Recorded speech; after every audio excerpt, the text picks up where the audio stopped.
Toward the middle of her new documentary, The World's a Little Blurry, pop star Billie Eilish expresses exhaustion at the constant scrutiny she lives under. Someone on social media wrote about her being rude at a meet and greet.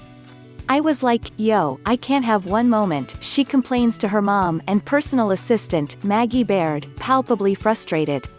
"I never have one moment and I had one moment and there it is, written about." The annoyance is understandable given the swiftness and intensity of the 19-year-old's rise to global stardom. She smashed streaming records before taking pop culture by storm with her anthemic hit, Bad Guy, which became 2019's Song of the Summer.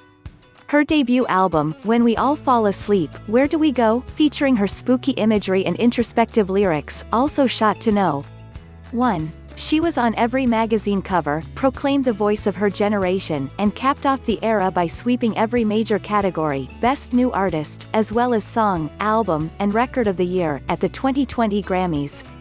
Billie Eilish, The World's a Little Blurry, out on Apple TV+, follows the format of other recent documentaries focused on pop stars, from Lady Gaga to Taylor Swift. The films eschew talking heads or narration, opting to plop fans into the supposed cinema verite-style reality of a famous singer. In this case, the documentary follows the period between Eilish making her album and her Grammy victory lap.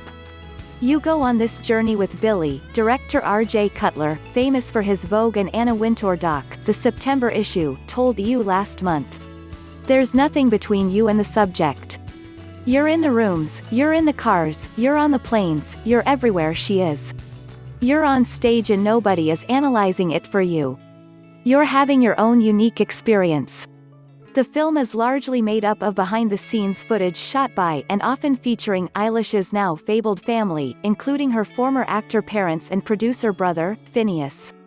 It documents the strenuous demands of being a very young woman in the industry, from the making of the album to the grueling performing and industry functions, especially relevant amid the current debate about teen female artists' agency. The narrative ultimately hews too close to the family mythology to be truly revelatory, and like most recent music documentaries of pop stars endorsed by the stars themselves, it provides no real cultural insight into the Eilish phenomenon. The tiny glimpses of the pressure placed on Eilish are arguably the most revealing parts, but fans will love the tantalizing and curated peek behind the scenes. The supposed backstage access offered by pop star documentaries has become increasingly unnecessary, at least since Instagram and social media brought these musicians down to earth, almost too much. We see them in their homes, just like us, we know their politics, and even their burping is now a sign of authenticity.